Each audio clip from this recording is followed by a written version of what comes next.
On this week's episode of the Marketing Expedition podcast, it was my pleasure to get to speak with Nora Sudduth, and she is a leading program design and marketing strategist and co-founder of Hello Audio, and she works with business owners, companies, and corporations to design and sell their unique flagship programs using the Flagship Formula, trademarked, and Nora has helped businesses sell over 500 million in products and services online. And she's also designed several courses, coaching, and certification programs that have generated millions more. And Nora has 20 years of experience working with startups and Fortune 500 companies and everything in between. From market positioning and messaging to offers and sales strategies, she's consulted on thousands of marketing campaigns to help businesses have those authentic, compelling conversations with their clients. Before we get to Nora's interview, and trust me, you're going to want to stick around for it, we have the top 10 ways to use private podcasting and all kinds of good nuggets from Nora. But let's go into the marketing essentials moment, the basics that you need to help you build your brand and your bottom line.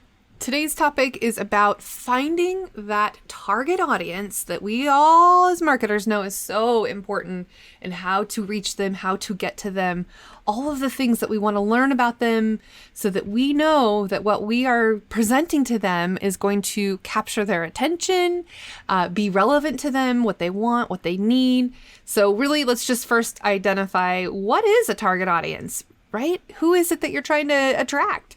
So that audience is really the group of consumers or end users that is characterized by the behavior and the very specific demographics, if they're female, male, or unidentified, which is totally fine too, because that could also be a demographic that you're after. The age range, the psychographics, the demographics, the geographics, all of the things that you can do to create that buyer persona that is the representation of who it is that you want to buy from you or attend your event or be a donor if you're a nonprofit. They're really used to define that persona, that avatar that we want. So like I said, it can be location, it can be age, gender, employment, level of education, if they're empty nesters or dinks, dual income, no children, dinks we call them, or if they are, a young mother or a mature mother, right? All the different identifiers and factors that you can use to profile that audience, right? And then using that information, once you identify and understand who it is that's going to buy from you, who already is buying from you, what your market is made of, and how you can attract more people like that are continuing to buy from you, your ideal customer, right? Your soulmate clients that you want to purchase from you. And then you're going to use this information to really get in the mindset of your customer, empathize with them. What are they seeing, hearing, doing, feeling? What are they going to relate to? Where are they getting their information? Who are their influencers? Who are influencing their buying decisions? And all of those types of things that can help you when you're creating your marketing strategy and plan and thinking about the target market that you want to resonate with most. So think through the ways that you can reach them, talk to them, understand them, what types of audiences that you are going to go after. And you might have a primary audience, a secondary, a tertiary. You might have multiple different segments, multiple different audiences. Maybe you have the same product but have multiple different uses for it. Maybe you're a coach and you have different people that you want to coach to that have similar problems to solve and solutions that you can offer, right? What are those attributes and how do you get to them? What are their intentions? What are their interests? What are they doing with their daily lives? What kind of things do they do? And when we step into our audience's shoes, because we may not be our own audience, right? We may not be the one that we're trying to target to, even though we have a product or solution or service that we want to give, or maybe it's a, again, nonprofit or a cause or whatever it is. What is the culture? What is our subculture? What examples of like-minded people are you trying to identify with and reach with your product or service or your offerings that you're going to use to get to them? And how do you understand them further? What kind of things can you do to continue to evolve with your audience? Because what was true yesterday may not be true tomorrow on how you reach them and how you get to them, right? So looking at things like Google Analytics, the types of people who are clicking on your website, opening up your emails, engaging with you on social media. What are those social analytics, the insights that you can capture, the data, the metrics that you can look at, right? What kind of web performance and web traffic are you getting? Where is it coming from? And then further asking your current clients what interests they have, what likes them, why did they buy from you? What kind of stories do they have to tell that are around your brand? What sort of testimonials do they have? What kind of things do they like to see from you? What kind of content are they clicking on and why? And what do they want more of? A couple things you can do: surveys, right? Just kind of being a fly on the wall and listening into phone calls or conversations or customer service calls or chats that you may have if you've got a ability to have chat as your customer service tool. What ways can you identify that you can get this information from the people who are either already buying from you or potentially want to buy from you? And why is it that they do? And then using that to then help hone in on your key messaging, the different interests that they have. How can you use that to your advantage and leverage this insight and information that you've discovered? And that way, those messages and all the things that you're doing can match up to what they want to hear and see and what they're going to engage with, right? So using these different tools and different ways to go about it, you can use, if you've got a Facebook group, or maybe you want to make a Facebook group, then asking polls or questions within that. If you've given webinars, asking questions in your webinars, getting feedback. Feedback is a gift, right? And understanding what that feedback is. And if you've got good feedback, why is it? And what is it that you can do to replicate that? If there's not such great feedback, why? And what can you do to not replicate that? And change some things in your process or your performance or your product or whatever it is that you can then use to make it even better, to make even more targeted solving and in solution giving that you can make. So the value that you can give to your audience that you want to attract most. So thinking through that, what are you doing to help make sure that you are always in alignment with your target audience? And maybe you even figured it out a year ago, but now you need to do some more digging, more research, more understanding. Things have changed, right? So what can you do to continue to keep up with the people that you want to serve most in your product or service? And thinking about how you can use maybe some other examples of what other people do in your industry, or maybe even out of your industry. We love to get inspiration from marketing tactics and plans and strategies that work really well, and then applying them to our own and modifying them to make them our own. What is it? Is it the color scheme? Is it the fonts you're using? The photos that you're using of people? What kind of people are you using to display your ads or your messages or your blog posts or in your emails? What is it that you're doing that you can do? So it's really interesting because you can use Facebook ads to help you uncover and discover your target audience and what resonates well. They have some A/B testing. They'll serve up the ad that's getting more traction and then dismiss the one that's not. And then you can glean information from that and then take that into other methods and other platforms with what you're doing with your messaging, all of the things that you can test out and experiment on to make sure that you are continuously reaching your audience, reaching those people who want to buy from you. Or maybe they don't even know that they need to buy from you, but what is it that you can do to get that message in front of them to help you do that? So that is what I can tell you for now. And of course, if you want more information about target audience, empathy mapping, and all of the things that we do in the Marketing Expedition community, you are encouraged to go to TheMarketingExpedition.com. And you can enter promo code month1 to get the first month free on me. So TheMarketingExpedition.com, promo code month1, and we hope to see you on the inside of the community. And now let's get to our interview.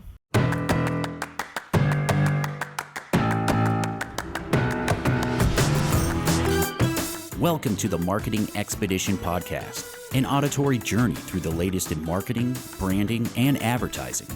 Now, here's your Marketing Expedition guide, Ray Allen. Welcome to the Marketing Expedition podcast. I'm your host, Rhea Allen. I'm the president and CEO of Peppershock Media and the founder of the Marketing Expedition community.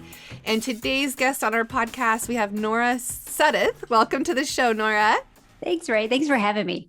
Absolutely. So I just want to give a kind of a background of who you are, what you do, and then we're going to get into talking about private podcasting and customer success stories. So let's just dig in. Tell us a little bit more about Nora. Absolutely. So I'm Nora Sudduth. I am a co-founder of Hello Audio, which we could talk about that. We specialize in private podcasts. So that's what we're going to talk about today. I came from corporate, so I do have a corporate kind of backbone, but I left corporate and kind of started my own marketing agency. Since then, I've helped people sell over $500 million of product, services, and things online. So I love marketing campaigns, and I love being able to help all of the marketers out there create things and strategies that actually are effective. So that's me in a nutshell. Awesome. I love it. Corporate gone entrepreneur stories. I think that is definitely what people want to aspire to sometimes. I mean, if they're in a corporate world and they want to get out and start their own business, then this is the way to do it. But I'm impressed. Like you said, $500 million? $500 million of stuff. Okay, well, let's dig in. What did you do? How did you do it? How did you, help people get to that point? My goodness. I love it. For me, I'm a very practical type of person. I'm not a hypey person. I'm definitely not going to be your typical bro marketer, kind of person. There's a lot of things that are effective, but I'm very client and customer centric. And so for me, where I focus in is market positioning, market messaging, what's going to differentiate you in your offer. I focus a lot on making sure our offers are valuable because when you create offers, there's a lot of folks out there it's all about the stack and it's, throw as much stuff on there as possible. But there's a strategic way to architect an offer so that it can be kind of that no-brainer decision for your customer. And it's about timing, it's about sequencing, it's about understanding your customer and the customer conversation that you're architecting through your marketing campaign. There's a lot of things that work out there. You can use webinars. There's a lot of vehicles, right? You can use email launches, you can use social campaigns, you can use text messaging. There's a lot of vehicles that can deliver that marketing campaign. And, we call funnels, all the things. At the end of the day, it's truly about architecting a customer conversation. No matter what vehicle you use to deliver it, that's where I like to spend time with folks. And that's where I think that alone, that customer conversation and architecting that creatively and strategically has helped us sell so much. Oh my goodness. So do you have an example or some story to tell us about how you went about this process and help somebody get there with the messaging and what you architected?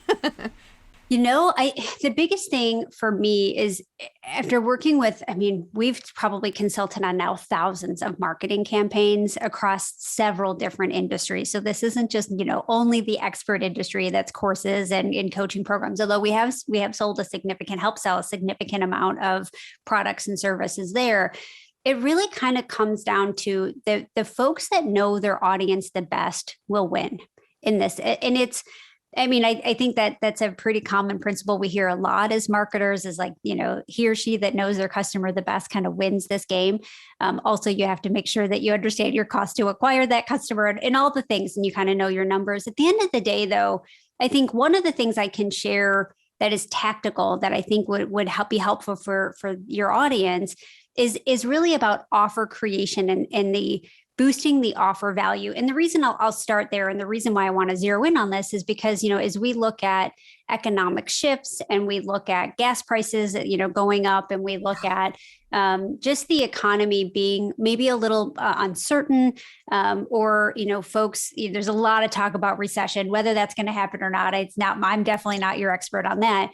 But the fact is that people are going to be more, they're going to be more particular. This isn't a big, no, people are not going to, spend money. They are going to spend money. This isn't, doomsday or anything like that. But I think when people do start spending money, so for those of you that are in charge of marketing campaigns and launches and hitting revenue targets, something I think we all need to understand is that customers are going to need more reassurance in the buying process. And one of the things that as you look at your offer, one of the things that you can do to help with your conversions, especially if you're starting to see a decrease in sales or a decrease in trends right now, is provide more of those touch points, provide more of those reassurances. And ultimately, we want our offer to communicate more certainty. People are going to look for more certainty in their investments, right? They're looking for the increased likelihood of success. And so as you look at architecting your offers and putting those offers together, how can you inject more certainty? How can you create the perception that there is an increased likelihood of success by purchasing this product? And maybe that would be social proof and some very strategic testimonials or really customer success stories, because the story is really what's going to help, move the needle there. Versus like an endorsement. They're like, this product is great, right? It's really taking people from the beginning and through the transformation into that end result instead of just talking about the end result.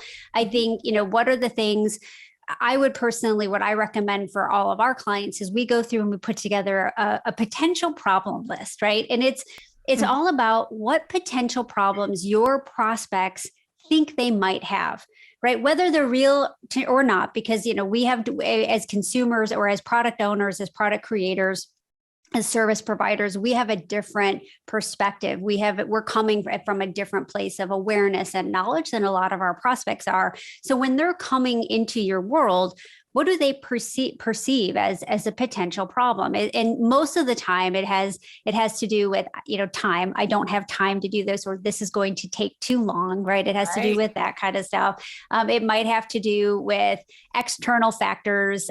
This won't, or I can't rely on Facebook if you're a Facebook ads agency, right? Like it's sometimes external factors that they don't believe. But I want you to really sit, and I would highly recommend if you have a customer support team, talk to the folks that are on the front lines answering questions. If, look at all of the Q&As that are coming in, if you're doing webinars, or if you do live Q&A sessions, really take, and this should be an asset every business should have, is go through that potential problem look and really see where they're kind of what the ultimate thing, what they're saying is, I'm not sure this is going to work, or I need more certainty, or I need to be reassured, and start to think about what you can do in your offer, even in your marketing and in your messaging, to help inject more of those touch points to help provide more reassurance along the way. And I would say if you don't have a really robust or any follow-up system in place right now for your launches, or if you think that might be a point of weakness or an opportunity for growth in your organization,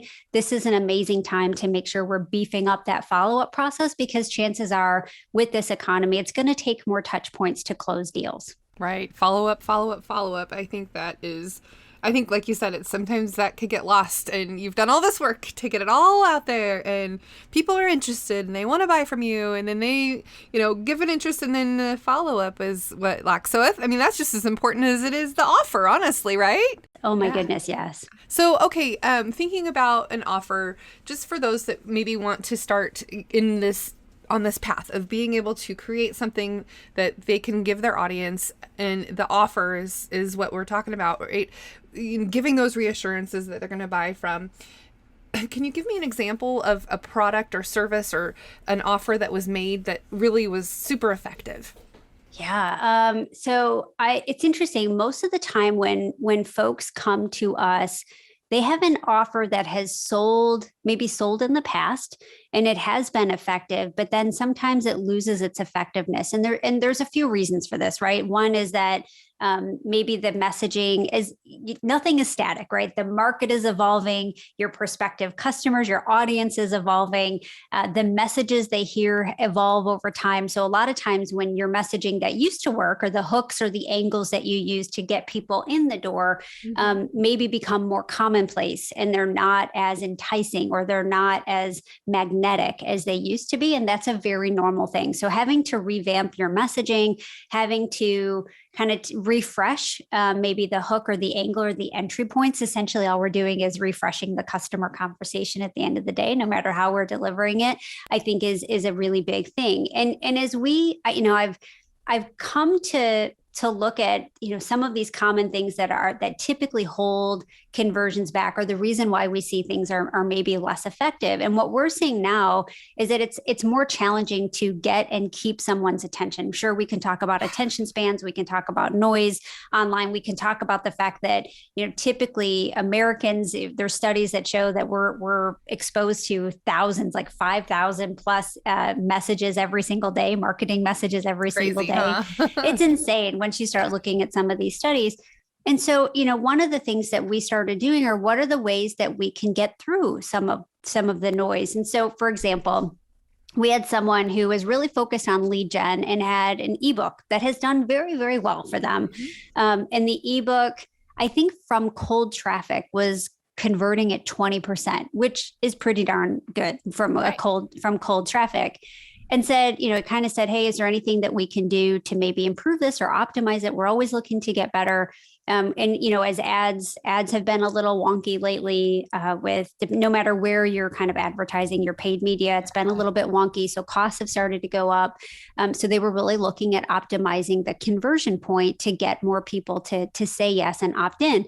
And so one of the things we did was we took that PDF, which we didn't change anything about the content, but we had the author narrate it. We had the author speak it, and we put that into a private podcast. Yes, it's an audiobook, but it was delivered via a private podcast, which we can talk about that and, what that actually is in a minute here. But just changing it to the audio format, all of a sudden took conversions from 20% to 80%. Wow. And I look at that and it was like, nothing about the content has changed. We didn't change the hook. We didn't change the way, the conversation that we were bringing people in. All we did was change the medium. And, as we did more research and looked at some of the folks that had amazing PDFs, like checklists or worksheets or workbooks, a lot of times we started to see conversions go down. And it wasn't because of the quality of the content. For those that are listening, if you've created PDFs, there's a lot of hard work that goes into creating them. And there's a lot of love that goes into creating them for our clients. It was just that people, the audience, the marketplace is trusting themselves less. I think everyone kind of, myself included, as the graveyard of PDFs. I have them on multiple machines and Dropboxes, external hard drives. They're all over the place. And even though I had great intentions, I raised my hand and said, I'm interested in this topic. And I yes, please send me this. When I downloaded it and saw it was like a 50-page thing, I was like, I'll get to that later. Or I didn't even open it. And in my mind, I'm thinking I'll get to that later. And a lot of your, I'll just totally get to that later. That. Yep. Totally. That's a very normal thing. But what that does is it takes your prospect out of the buying cycle.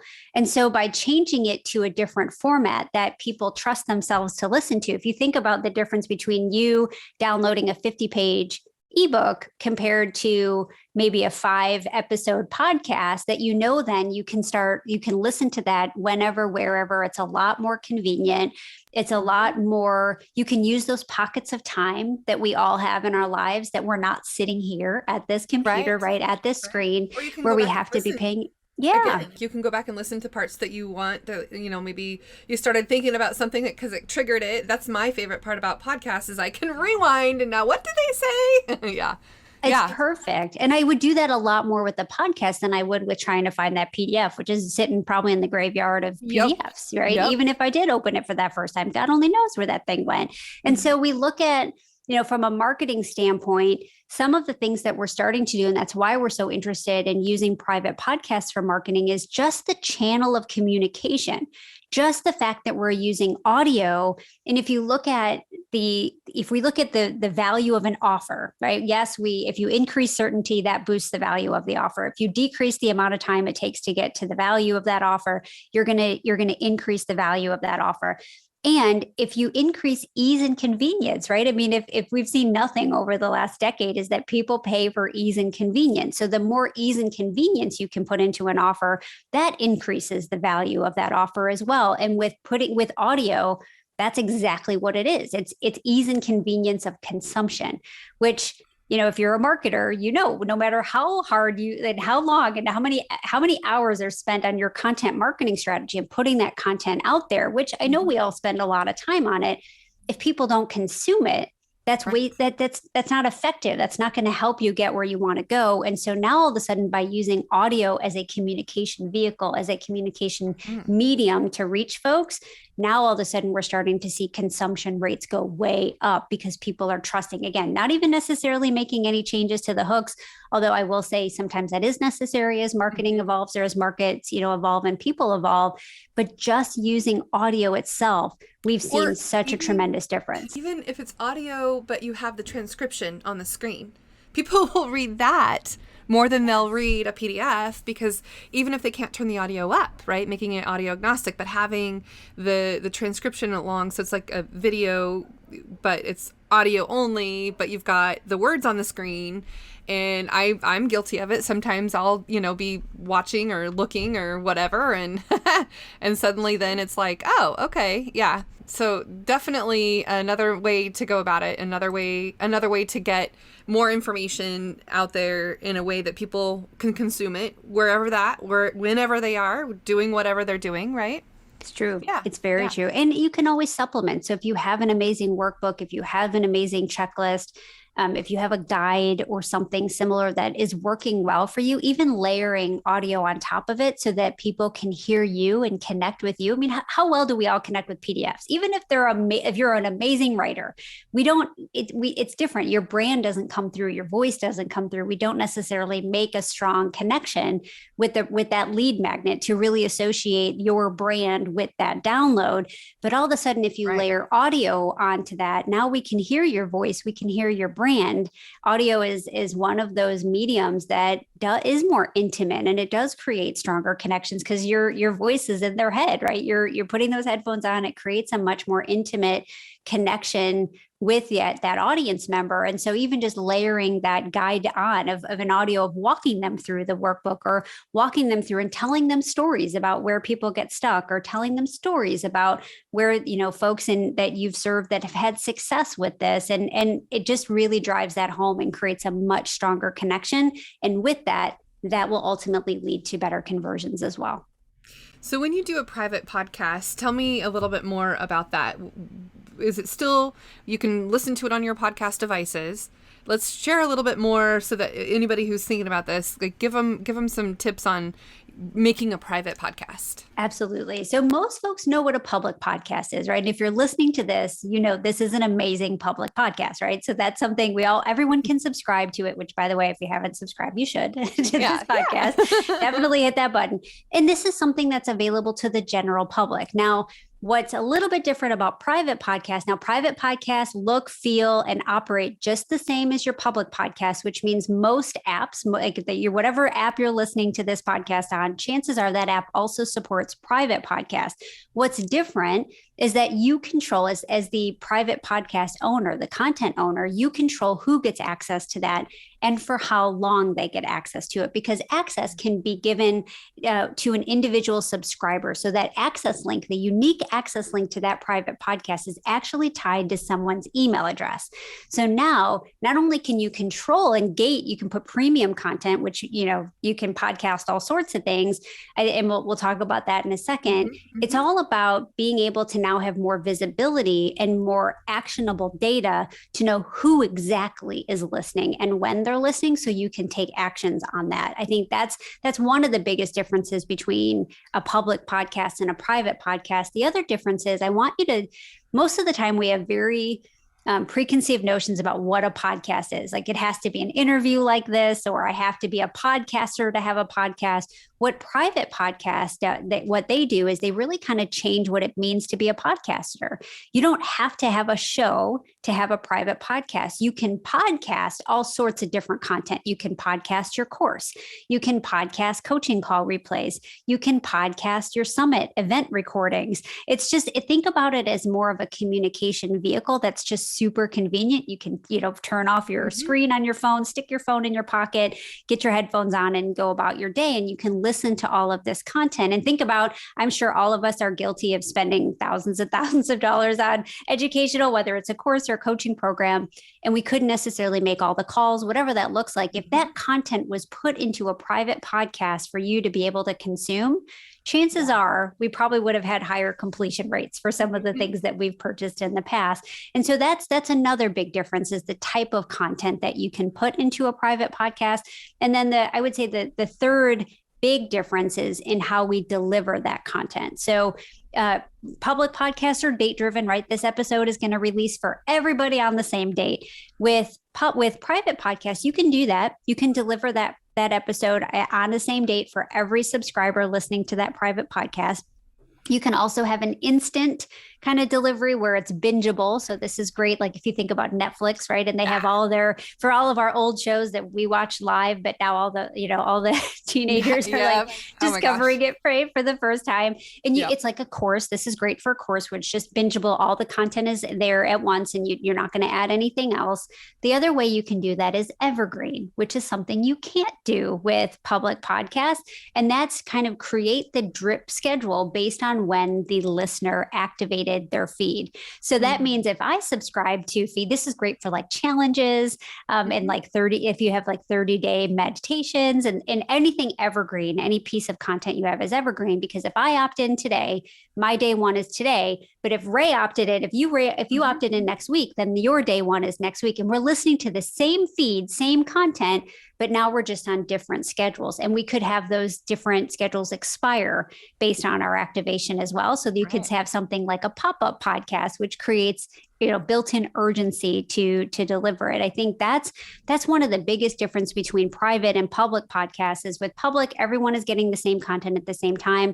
With private podcasts, you can take that a step further. And what we've done actually at Hello Audio is we've taken that even a step further, and we use tags it's like an audio CRM. So for example, if you have your challenge, you do your live challenge or you do your evergreen challenge, you have maybe clients that join. So you have existing customers, and then you have prospects. So you have buyers and non-buyers, and you could actually tag them as such in Hello Audio and deliver specific pieces of content, specific episodes based on their tags. And they're all listening and all subscribed to the same feed, but now maybe your prospective buyers get sales messages or testimonial content that's dropped in that feed. And all of your existing customers don't get that because that's not relevant to them. So not only are you increasing reach with private podcasts just because it's audio, which audio can go anywhere, but now with something like this audio CRM functionality, you're now also able to increase relevancy as well. Oh, that's great. So just serving up what they need when they need it and to who needs it.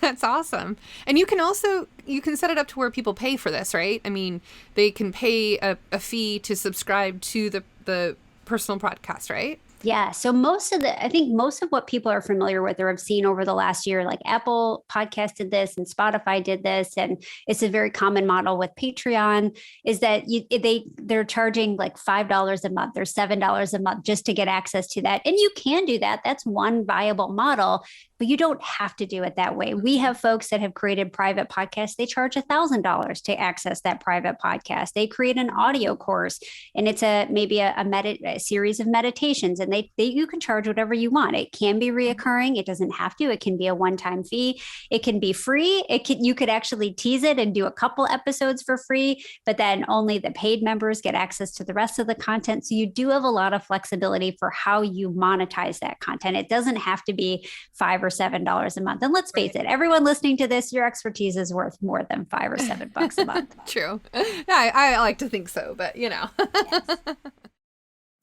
I'm sure I don't need to throw a bunch of statistics and percentages at you for you to know that most of us spend too much time staring at screens.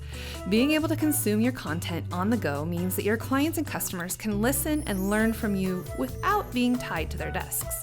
With Hello Audio, your customers can put their phones down, power off their PCs, close their MacBooks, and get the information they need from you while they're, let's say, walking a dog, doing a jigsaw puzzle, washing the dishes, maybe when they're in the car or exercising on the treadmill, sunbathing in their garden. Well, Hello Audio makes it incredibly easy for you.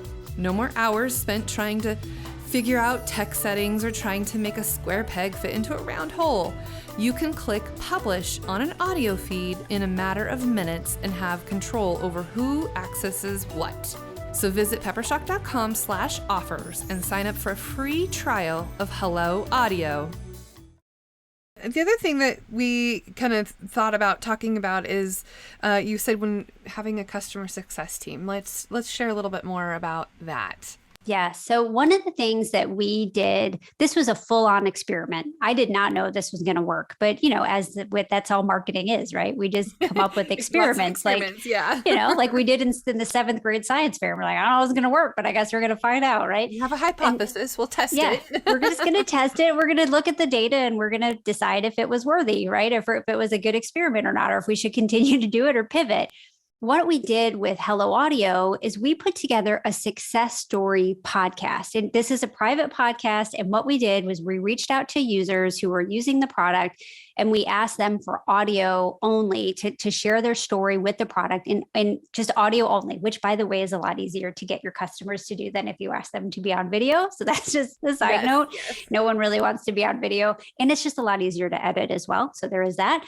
But we asked them, typical testimonial or typical story arc type of questions, right? What were you doing that even made you consider using Hello Audio or considered using private podcasts for your business?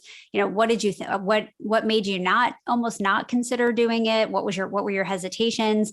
Because that way our listeners are able to understand and see themselves in these stories because our users are the hero of their own stories. It's not our product that's the hero. We just happen to enable their success or we're a guide or a support system, but truly they're the heroes in that. So we shared all of our customer success stories in this podcast, kind of just put it out there to see what would happen. And we weren't sure. And initially we did it because our members are amazing and they're using private podcasts in all sorts of unique ways that, we could maybe think of some and then they would take it to, and I'm like, oh, I've never thought about it. That's actually genius. You can use it for nonprofits. You can use it for booth marketing, like all these different ways. And we put it in there as a way to allow our existing users to get more ideas and just kind of get inspired and celebrate each other. It's an amazing community where we all celebrate each other's success, right? So that was important to us. And then we kind of realized too, obviously, that it's also a marketing tool, that it's folks that are, especially with tech tools, everyone is thinking, almost everyone thinks the same thing. They're like, oh, tech. Do I really need another app? Do I really need this? Do I have time? Because everyone thinks it's going to take a bazillion years to get up and for some apps and some pieces, of technology, it absolutely has a longer success curve. And I could sit here and tell our prospective clients, and, it's on the website, over 70% of our users create their first feed in 24 hours. And yet, that, as marketers, we know that when we say stuff like that, it's not nearly as effective as when it's coming directly from the users and coming directly from our customers. And so that actually was really that podcast, that private podcast that had all of our success stories, all of our customer success stories in there was really effective, both on the expansion side, so and the delivery and adoption of the product itself, but also on the marketing side and really being able to help prospective buyers see themselves in these stories and understand how they can leverage this type of tool in their business or in their lives. And I think that's to date, this is probably one of our most downloaded. We've had thousands. I mean, you think like who would really listen to a podcast full of success stories? We've had thousands and thousands of downloads of that private podcast. And and everyone loves it. Everyone raves about it. They ask for more ideas. People want to be featured on it. It's a great opportunity to use private podcasts, both to help with your fulfillment, delivery, adoption, and that kind of stuff, and your customer success rates, but also for your prospective clients and your conversion rates on the front end as well. It's a really great way to fuel that word of mouth advertising when it's not your own. And I like to call it world of mouth advertising, especially with this. You can be anywhere and have your podcast, played anywhere. So I think that's a wonderful tactic to take to share those success stories and testimonials. And now that people want to be featured in it too, I think that's that's a cherry on top for sure. Okay, so another question for you. What are some things along the way that have helped you get to where you are now in this process? Like, what are some things that you did to help you get your business going and help all of these things happen? Some resources, some people that may have helped you, some courses that you took even, that you didn't just let happen to stay in the PDF, graveyard, right? Tell me some things that you did to get where you are now. Oh, I love this question. So many things. I think for me, I am that person that loves to learn. I think in order for me to be successful doing this and make the successful exit from corporate and that world and running, having a 6-figure corporate job and with small kids, right? So like, I'm not a super, I'm more of a risk averse person, right? I'm definitely not that. I had the house, had the mortgage payment. I wasn't ready to just be like, I'm good. There was a lot there. I think I had to be really a lover of learning, and I had to be willing to experiment in order to be where I'm at today. So, and sometimes, I look at my corporate career, and there's some folks that, want to bash corporate, and like some folks that loved it. I absolutely had every single experience was a learning experience, whether I look back on it and was like, wow, that was a toxic environment or whatever it is, right? It was always, I learned from it. I learned from the leaders that were in the organization. I learned from coworkers. I think when you view things that way, and that's kind of what I took into entrepreneurship this is all learning. This isn't about failing. This is about getting data and learning from it. And I think that has truly helped me get past where I think most entrepreneurs, when you start off and you're really kind of before you hit that 6-figure mark, right? And you're kind of hesitant or things aren't working and you're trying to find that product market fit. You're trying to make sure you understand your audience and you're trying to make, all of the things you're trying to kind of fit in like a puzzle and trying to get it right. For me, I knew that the only way to do that was to act and put things out there, knowing that if they didn't work, that was actually a really great piece of data to learn from. And so I think not being afraid to act, and not for me, and this is coming from someone who was absolutely a perfectionist kind of growing up in school. And I wanted to be the straight A student and all the things.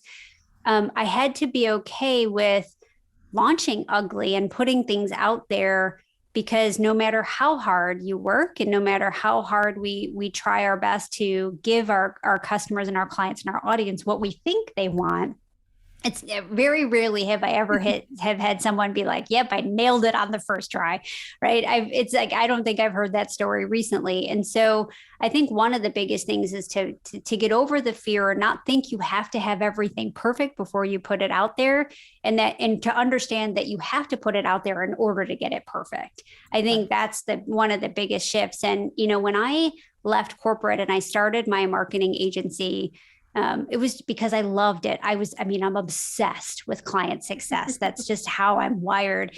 And so, doing that was just so much fun to work with people and actually get results and be face-to-face with clients and really be able to see the impact directly that you're having on their business and on their families.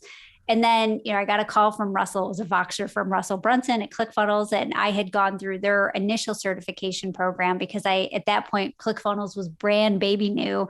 And we just started using it for clients in the agency. And he said, hey, could you shut down your agency? I'd like you to consider shutting down your agency and coming and rebuilding our certification program.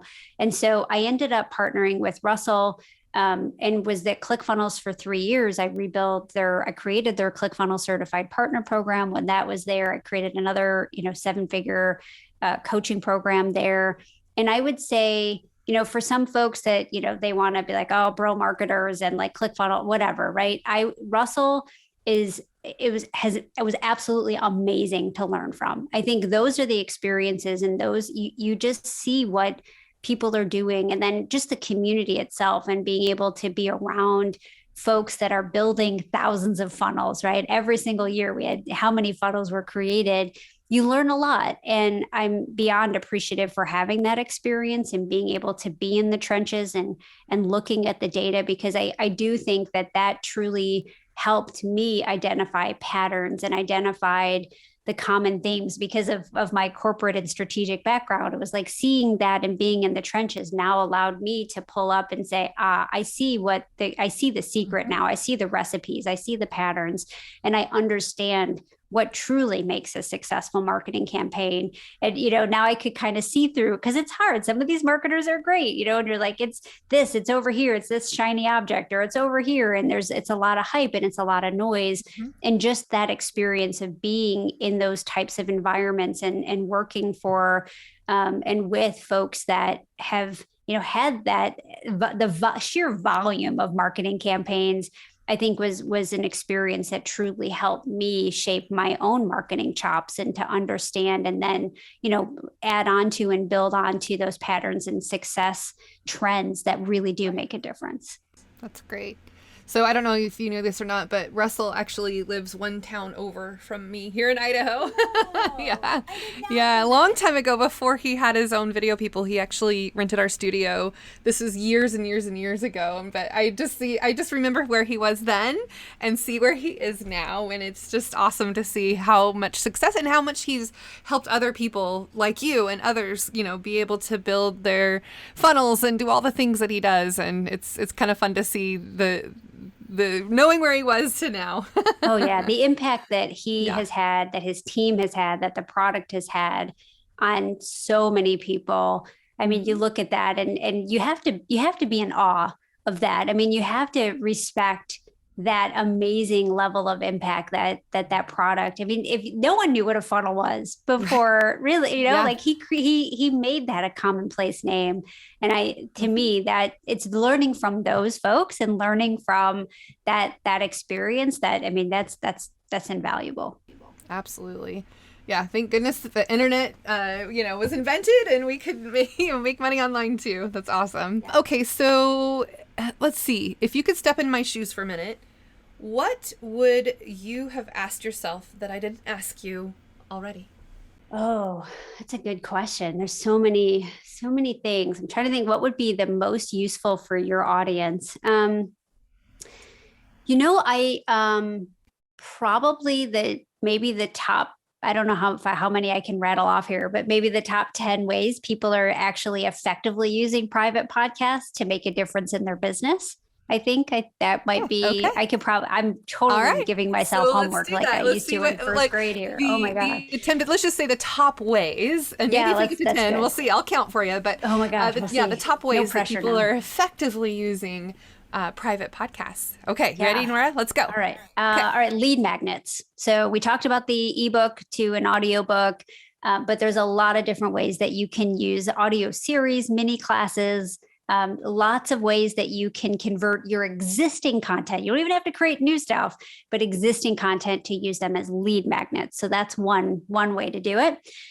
Courses. I would say we are seeing course creators create a podcast version of their course, and we're seeing completion rates skyrocket. So we're seeing, depending on what study you read, course completion is like 3 to 20%, I think is the highest number I've ever seen, which I don't believe, but that's okay. I've seen it in a study. Someone did it somewhere. Now we're seeing course creation skyrocket. Completions are up over 80% for some folks, simply because it's not rocket science. We're just making it easier for people to consume the content, and they actually do, right? That's kind of crazy. But course creators and creating course for course completion. That's the second one. Coaching programs. So whether you have a group coaching program or you're a one-on-one coach or you're a one-on-one consultant, we have a lot of folks using private podcasts to put their call replays into a private feed. Because, and I'll tell you, this works on the sales objection side, because a lot of times when we're selling group coaching programs or one-on-one coaching, one of the biggest objections, well, one-on-one, maybe not, group, definitely, I can't make that time.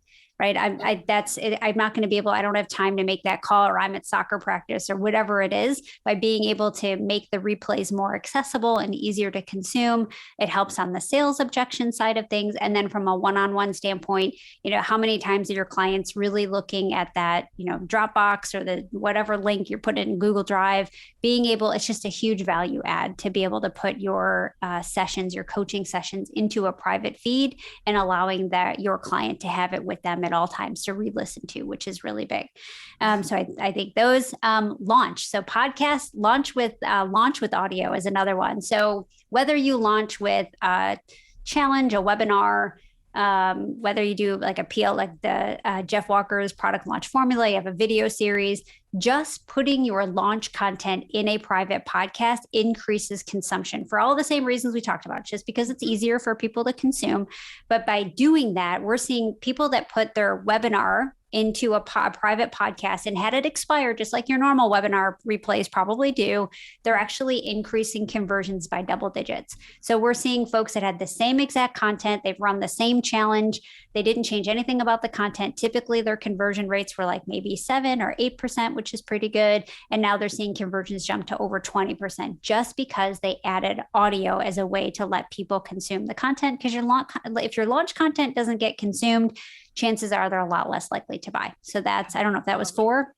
Yeah, I think we're at 4. Yeah. All right. So like launching, I think that's a big deal. So launch with audio, I think is a big thing. Onboarding. So I'm going to do 2 with onboarding here. One is onboarding clients. That's a big one that's happening because if you're an agency, if you are a consultant or a coach, a lot of times we need to set expectations. I don't know anyone who isn't an agency, a coach, or a consultant that hasn't had a difficult client, or we'll just kind of leave it at that. There's been some that have like, why did I do this kind of things, and that's normal.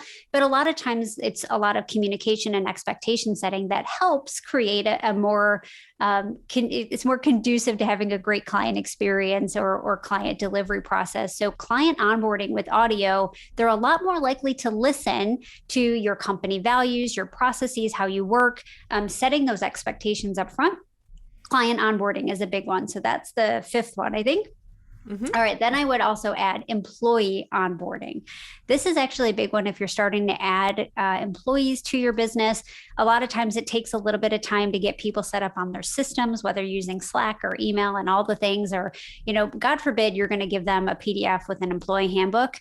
No one's reading that thing. Exactly. No one's reading that thing. But if you made it more interesting, think about getting a private podcast that's unique. It's unique to you. You get a message from your direct supervisor. You get a message from the CEO. You can talk passionately about the company's values. You can have your customer success story dropping in there. So now how different of an experience for that employee would that be than reading that PDF, reading that employee handbook, right? That's just totally different. Totally different. So I think that was 6. Oh my goodness. All right. So the next one I have is actually another internal one, and it's to communicate with your team. So especially if you have a distributed workforce that is geographically distributed across a whole bunch of different time zones, trying to find a time to have an all hands meeting, which by the way, no one really wants another all hands Zoom call. We don't need another. Yeah, no, we don't need another one. No, I don't. No more Zoom, please. I mean, even those of us that were on Zoom for years before the pandemic, we're still tired. Please stop. Yeah, exactly. Please stop. But there's a lot of big companies and a lot of big name companies, not just smaller companies, but there are bigger companies that are using private podcasts as a way to keep employees' communications up. And I will say this, I look at the folks that survived and thrived, the companies that thrived during the pandemic that were in an office and had to go geographically distributed or working from home.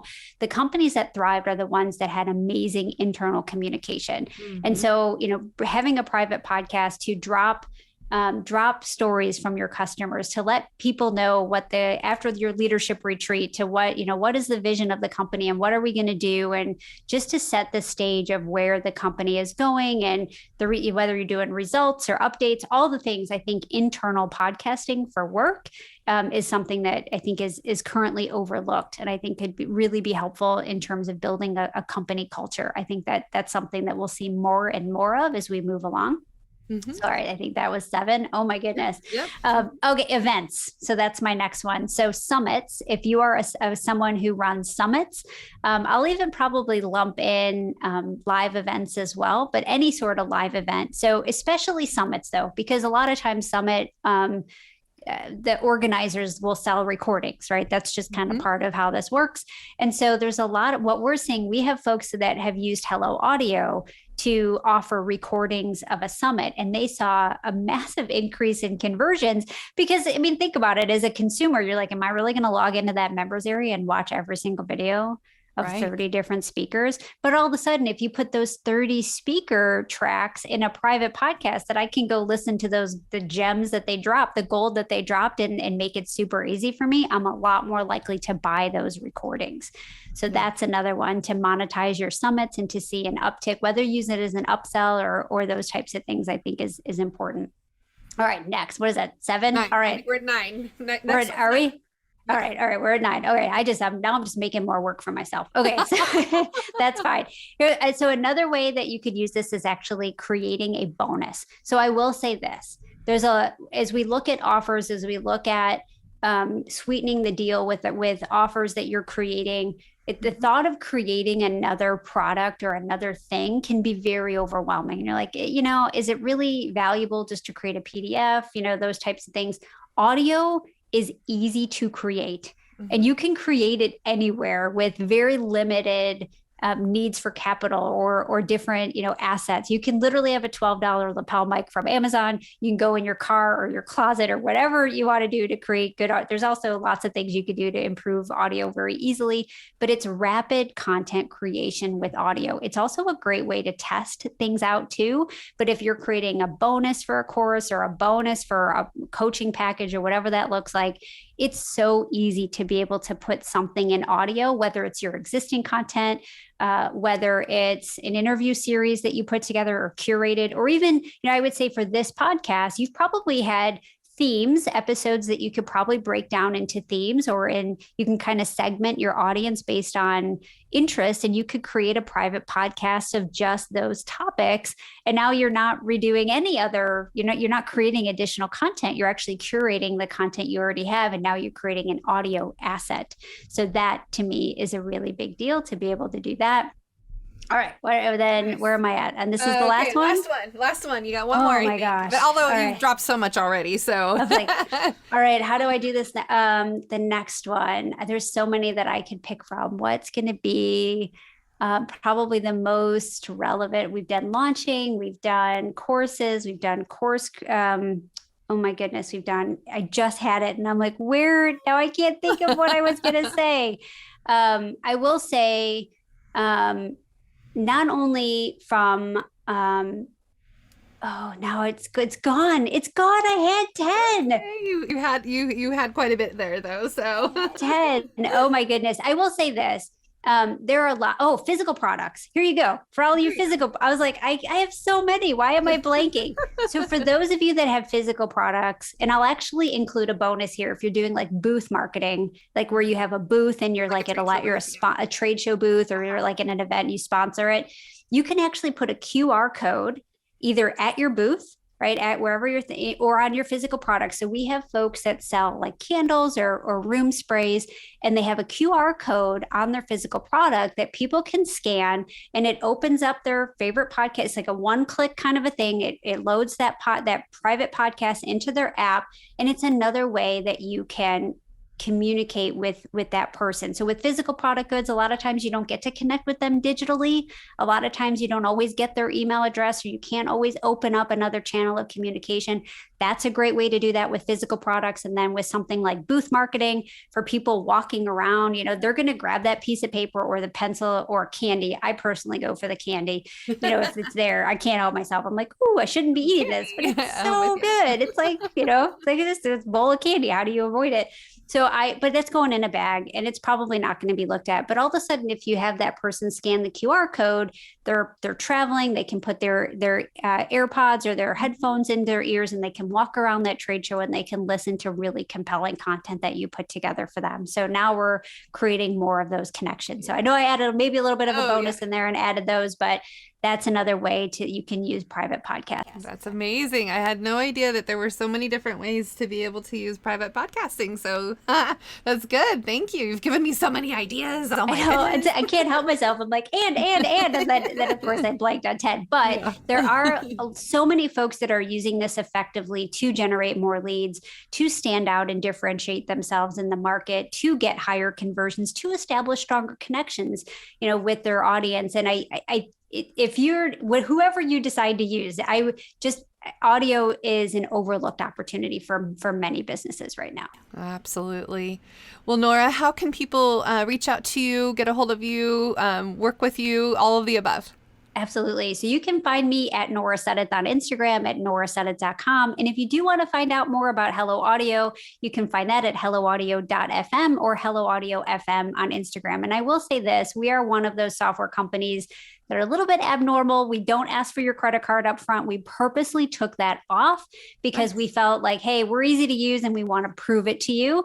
And we do that by allowing a 7-day trial without any credit card. So that way it is actually risk-free, not just risk-free from the fact that you got to remember to cancel it 7 days later. But this is actually, we do really want folks to try that out at no risk with no pressure, because we want to show you how easy it is to use. That's awesome. Thank you so much, Nora, for dropping all of this wonderful information. You did it. You had, 10 uses in your head. I mean, that's awesome.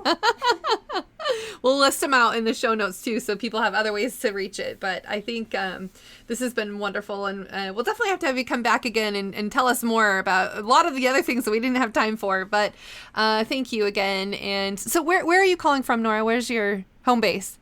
I am actually in Carmel, Indiana. So it's not Carmel by the sea. It is Carmel by the corn. I love it. I love it.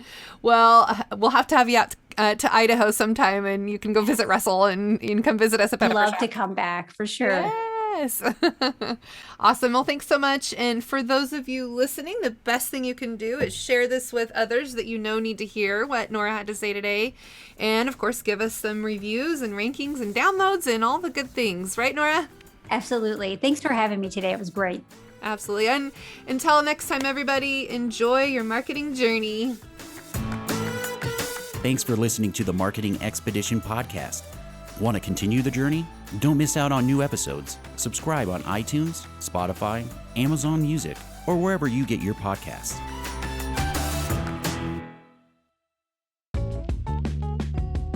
Wouldn't it be great if there was one place you can go to get all the latest information and tips about marketing and advertising? The Marketing Expedition community is that place. People like you gather in our online community to build relationships with others and find the latest marketing trends, tactics, tools, and technology. We help you build your brand and your bottom line. Start your adventure today. Visit TheMarketingExpedition.com to find out more.